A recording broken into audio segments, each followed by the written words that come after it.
Au nom du Père, et du Fils, et du Saint-Esprit. Amen.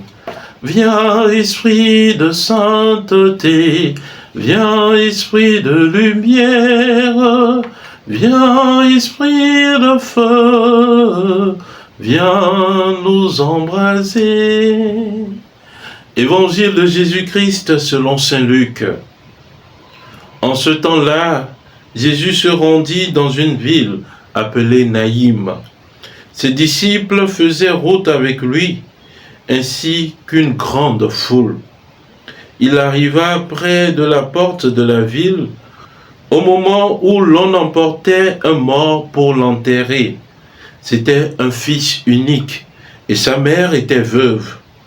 Une foule importante de la ville accompagnait cette femme.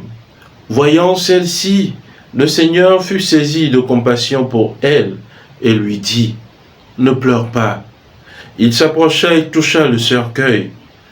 Les porteurs s'arrêtèrent et Jésus dit, « Jeune homme, je te l'ordonne, lève-toi. » Alors le mort se redressa et se mit à parler. Et Jésus le rendit à sa mère. La crainte s'empara de tous et ils rendaient gloire à Dieu en disant, « Un grand prophète s'est levé parmi nous et Dieu a visité son peuple. » Et cette parole sur Jésus se répandit dans la Judée entière et dans toute la région.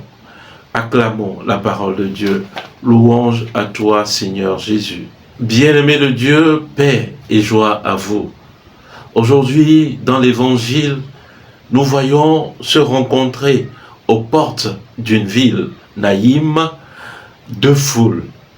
Jésus, ses disciples. Et l'Évangile précise qu'une grande foule suivait Jésus et ses disciples. Et de l'autre côté, une autre foule. Une foule qui allait plutôt enterrer un fils unique. Celui d'une veuve. Alors, Jésus et ses disciples et la grande foule sont comme un cortège de vie qui vient rencontrer ce cortège funeste de mort. Chers frères, chères sœurs, oui, la vie triomphera toujours. Et c'est ce que Jésus vient nous enseigner encore dans l'évangile de ce jour. Lui qui est le maître de la vie, il vient nous apporter cette vie. Et dans l'évangile, nous voyons que cette veuve a perdu son enfant unique, son seul espoir de réconfort. Cette personne qui était là avec elle jour et nuit, elle n'avait plus de compagnon. Alors, si nous disons que le Seigneur est notre berger, c'est qu'il est également notre compagnon, qui marche avec nous, qui est là avec nous lorsque nous avons besoin de lui. Et Jésus révèle cet état de berger, de compagnon à l'égard de cette femme et de cette grande foule. Jésus vient la rencontrer, ne pleure pas. Et Jésus fait ramener à la vie son enfant qui était mort. Lui, ce jeune homme, allait être enterré dans quelques instants, mais Jésus vient le ramener à la vie.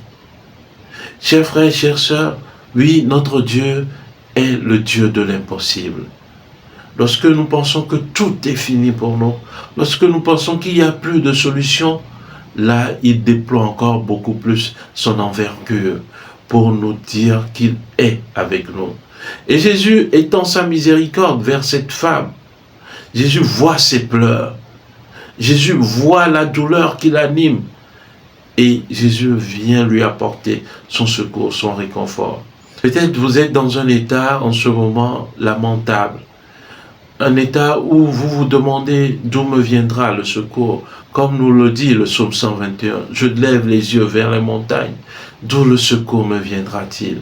Mais le secours me viendra du Seigneur, lui qui a fait le ciel et la terre, lui qui nous a créés, il sera toujours avec nous. Que cette ferme assurance nous habite en tout temps et en tout lieu.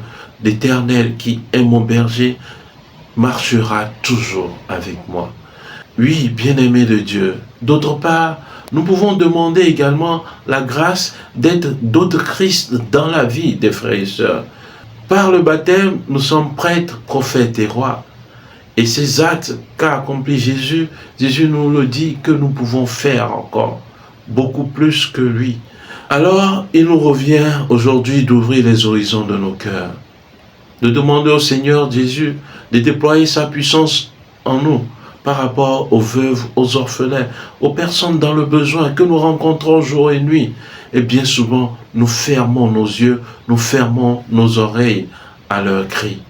Chers frères, chères sœurs, aujourd'hui, l'effort que je vous recommanderai serait d'ouvrir nos yeux, nos oreilles pour voir et entendre la misère des autres.